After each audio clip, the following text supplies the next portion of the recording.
বর্ধমান শহরের কাছেই এমন একটা মন্দির আছে যে মন্দিরটা জলের মাঝে।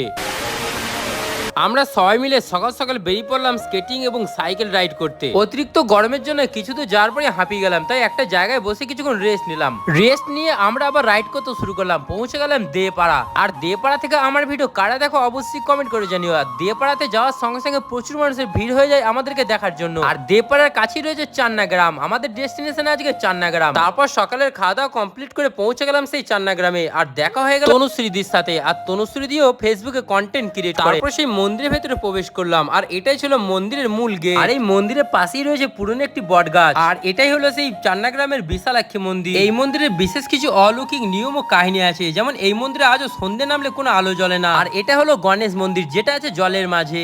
এই মন্দির প্রত্যেকদিন সকালের দিকে ওপেন হয়। আর প্রত্যেক শনিবার ভোগের ব্যবস্থা আছে। এখানে ঘোরাঘুরি কমপ্লিট করে পৌঁছে গেলাম চান্না আশ্রম। এই চান্না আশ্রম আছে মন্দিরের একদম কাছে। আর এই জায়গাটিকে বলা হয় স্বাধীনতা সংগ্রামের আঁতুড়ঘর। 1907 সালে বিপ্লবী যতীন্দ্রনাথ বন্দ্যোপাধ্যায় এই আশ্রম তৈরি করেছিলেন। আর এখানেই নেতাজি সুভাষচন্দ্র বোস এসেছিলেন। এখানে ঘোরাঘুরি কমপ্লিট করে আমরা পৌঁছে গেলাম তনুশ্রীদির বাড়িতে। দিদির বাড়িতে সকালের ব্রেকফাস্ট সেরে আমরা রওনা দিলাম বাড়ির উদ্দেশ্যে। আর তোমরা এই গ্রামে কিভাবে আসবে? বর্ধমান স্টেশন থেকে ট্রেন ধরে খানা জংশনে নামতে পারো, অথবা বর্ধমান নবাবহাট থেকে দেপাড়া বাস স্ট্যান্ডে নামতে পারো। ওখান থেকে টোটো করে তোমরা পৌঁছে যাও এই মন্দিরে।